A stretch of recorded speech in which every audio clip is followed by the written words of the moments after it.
All right, welcome to the beautiful canyons of Oregon. Look at it out there. The sun's poking through, the rain showers have stopped. We're here on the river. We're going to talk about some bugs today. So if you're here to hear about the giant salmon fly, the stuff I use to imitate it, and the techniques I use to present to catch trout on this river and lots of other rivers out west, you're in the right place. Appreciate you tuning in. Let's get right to it. So you can see right out here, I have my little bug catcher. I'll roll some B-roll as I'm talking, but I went out there. It's window screen strung between two rebar posts that I pound in with a hammer. Attach the window screen with a bunch of zip ties. It rolls up nice. It fits on my boat here. Pound it up, get it nice and tight, get the screen down to the bottom of the stream. Dig through the rocks just upstream of it with your feet and your hands. And you get a lot of bugs and stuff that's in the stream there, catches on it. I scooped them up and collected them for you. So today's episode, it's episode 1 of my new series, Bugs to Bites. I want to kind of show you guys some of the ecology that's going on out there, some of the stuff you can use, how to use it, get you into some fish, have some fun. I mean, it's beautiful out here. So it's good to know what's going on. And so today we're going to talk about the giant salmon fly. We'll get a little nerdy for a bit, but Pteronarcys, that is the stonefly order. And so all the stoneflies fall under that. We'll say that one more time, Pteronarcys. And so that's the order, and underneath that you have the genus and the species. We're going to go down and talk about one specific bug, the giant salmon fly. There's 2 real salmon flies out there that you see out in the west, but here on the Deschutes River where I'm at, we have a robust population of the giant salmon fly, the Pteronarcys californica. I've got some of them here that I just collected, the nymph stage. It's a very important bug for the fish and the wildlife. A lot of birds eat on this thing, and the fish eat on it. It lives in the stream for 2 to 3 years before migrating to the shore, climbing up on vegetation, hatching out of its shuck into an adult form, which I'll show you maybe in episode 2 of Bugs to Bites, where we'll get into the dry fly element of all this, which really attracts the anglers. But today we're just going to be talking about the nymph. And so I went out there and collected a bunch of them real quickly. There's a whole ton of them in this river, and that's an indicator of good quality water, good health of the stream. You know, there's not a lot of sediment filling in the rocks where these bugs hide, all the little spaces in between, which then is the food is in there that they get too. You know, so once that gets sealed over by sediment, because there's a lot of erosion, it kind of kills off a lot of the bug species. So when you see these guys and I show them to you, you're going to think they eat other bugs and stuff. These ones particularly don't. They eat algae, leaves, detritus, other things like that. There is some other stoneflies I'll talk about briefly that are predatory and eat other nymphs and stuff underwater. But when all these bugs are flying around in the air and they land on you, that's not a feeding stage. They're not eating anything. They're just breeding, and they're going to come back to the water and lay their eggs. So it can get a little spooky when you come out here during the adult hatch, because they are all over. So let me switch up the camera real quick, make sure the mic's working. I want to point you down here. I'm going to go through the bugs, and I'm going to go through my box and show you what I'm up to. We're on the Deschutes River today, where we have a ton of these stoneflies. So you're going to see a bunch of different sizes and a couple different species for sure, just in the few that I have here. So stick with me. Let me adjust things. All right, I'm back. Here we are. Let's dump a little of this water out so it's not as... And there we go. Those are the guys we're talking about right there. Those are all the giant salmon fly, Pteronarcys californica, the nymph, the salmon fly as we call it, the salmon fly nymph. And you can see you got 3 legs for either side, a really robust, stout tail, and then antennae. Some really nice antennae on that guy, right? Now that's about a 2-inch specimen. Take my glasses off because they're fogging up there. Look at that guy. So that's a pretty sizable meal for a trout. So when you decide to eat that, you're going to eat it, right? So if you can come up with something that looks like that, you're going to be that's going to be pretty convincing to trout, and it's going to be really effective. And so I've come up with 3 techniques that can help people get this kind of stuff in the water. You know, of course, you can't fish with the live thing. Of course, if you could collect these and fish that on a hook, that'd be deadly. But you can't do that in artificial lures and flies only streams. So you got to be innovative and figure out how to do it. There's a lot of great flies out there on the market.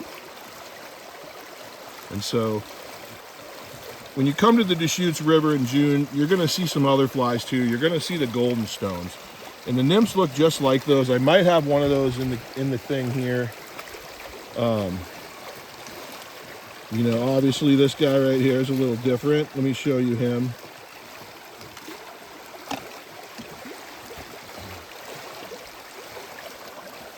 See if we can isolate him there. You can kind of see him. I think he's in the process of eating this guy right here, you can see. I don't know if you can see that. The other stonefly is trying to get by, and that different looking one is trying to eat it. Eat the other guy, which doesn't have a head. So that brings me to the point of this giant salmon fly, the one that we call the salmon fly hatch. That one eats other bugs in the water. And so the other salmon fly, or the other big flies that you see here on the Deschutes River, are the goldens.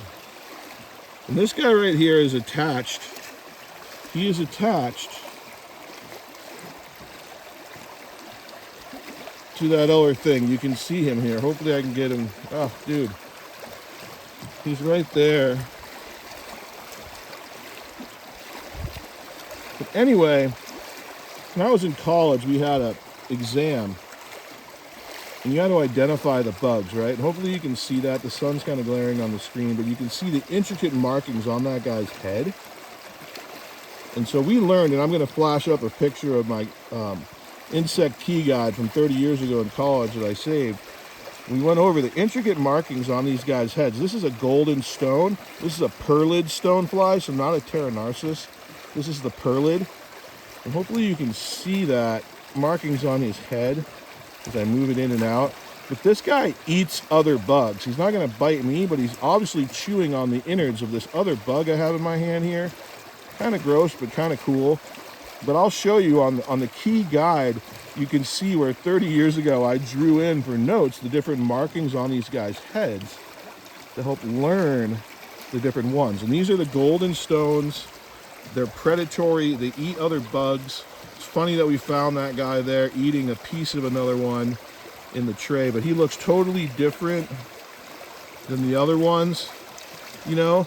So when you're tying these bugs, you can have an array of colors, you know? You can have a more blondish one and a dark black one and stuff, so you'll see that in the colors that I have. But I'm glad I pulled that guy out, and I'm glad he was eating another bug, and I'm glad I got to tell you about why I'm inserting the picture from my insect guide in college, where we had to pick these things apart and identify them down to genus, at least down to genus, and maybe species on some. And it was an interesting learning experience, and now I'm giving some of that knowledge to you. But let's jump over to the tackle.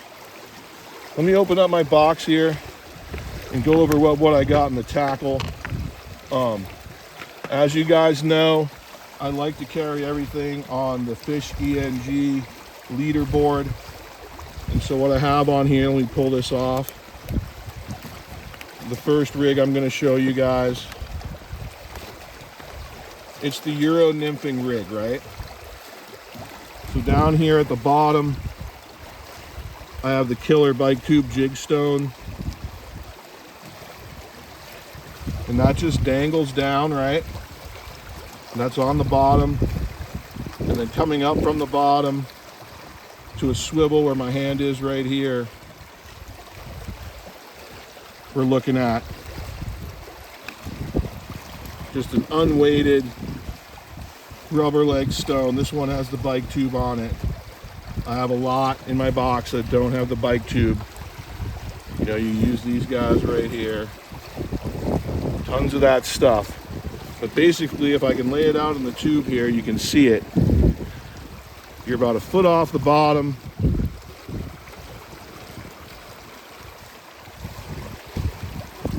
With your jig stone, probing the bottom, and then this guy right here is dancing just above a foot off the bottom. There it is. Here's the jig stone up to the swivel, which goes back to your main line. And then this is your stonefly, unweighted, of course. That's very important. I didn't say that in my last video. All these flies here are unweighted, so that gives you a real good effect. And as you can tell, both of those have a really good resemblance to this kind of stuff. So that would be the Euro nymph method. You know, and I'm going to go into that in depth. I'll put up a video that I've already done and show people how to do that. That's the Euro nymph method. I'm going to add some new tricks to that this year. You can also put this same rig on the bobber. You know, this bobber here, you can put the same rig on there. I'd try it out with just the jig stone. Now keep in mind, I can't tie everybody a jig stone with the bike tube on it. So you just need a regular one like this. It works just fine. Or you put that on the bobber, you can run that jig stone. And because there's all kinds of sizes of flies, of stone flies out there, it's important to have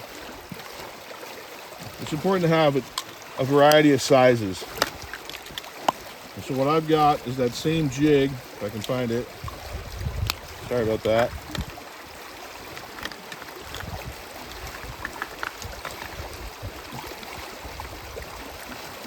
Guess I didn't bring that. Anyway, have that jig right there in a variety of sizes. This is a large, there's a medium, and then there's a small, because I just pulled out the big stone flies from when I scraped the net. There's every size under the sun. So there's a real small one, there's a real big one, and then there's one in the middle. And so the jigs all come in those sizes. And so if you don't really have access to that or yet, you can always put on some rubber, right? I've shown you this before. Here's my jig head with some rubber. You can use that to Euro nymph with. These are all Euro Tackle products from Euro Tackle. This is their Anisoptera on that medium jig head I was just talking about that I have. And then of course there's different colors. You know, here in the Deschutes River of Oregon where I live, you can't fish plastics. So you have to go with the innovative stuff I have. And that's where I like the jig stone. The real innovative bike tube jig stone. So that's the Euro rig right there. Get you down to the bottom real fast. You know, if you got real aggressive fish, you can step up to the 3-inch, 3.5-inch Hellgrammite from Euro Tackle. That's pretty sick. But the other thing that I carry on here, which is a very deadly way to fish two of these rubber stones like that, is the drop shot. So the drop shot, you just unwind off your board. I tied these up with 10-pound test today just so you guys could see the line a little easier. There's the second fly on there. All right, so the drop shot rig's a little different. Same idea. We have, I don't have the weight on here right now, but the bottom of this rig right here where my hand is would be down here. That's 3 split shot. 2 to 3 split shot. Then you come up to a swivel. You can see it right there. And about 4 or 5 inches off it, you hang a rubber leg stone, unweighted. Then you come up another foot, put another one with a swivel, and that goes to your main line. That's the drop shot. So both of those stone flies are just dangling through there. You know, both stone flies just kind of dangle right through, and you get the angle of the dangle correct, and those 2 stone flies are right in the perfect position off the bottom, and you have the money bug on there, because look at that. What I just showed you, the insect. This guy's got the legs, the tail, and the antennae, and the brown body. Boom. No more questions. Eat. And so that's how we fish it. You got the bobber. If you're unsure of the depth, if you're confident of the bottom, you got the drop shot and the Euro nymph rig to get down there. I really appreciate your time today, guys. If this is the kind of stuff that you're interested in, and you want to see more about the bugs in the rivers that you fish, and you want to learn about how the different techniques you might be able to use to present them, stick with me. We got it for you here on Red Bandy Outdoors. And if you're like, man, where am I going to get all that stuff? Hold tight. I'm working on a whole online store that has everything you need in there. Hopefully in 1 to 2 weeks, maybe 2 weeks, we'll have that up and ready to go after some testing. And all the products except the rubber plastic will be available to you. So thanks for watching. I appreciate your time. Come back next time. We'll be catching some fish.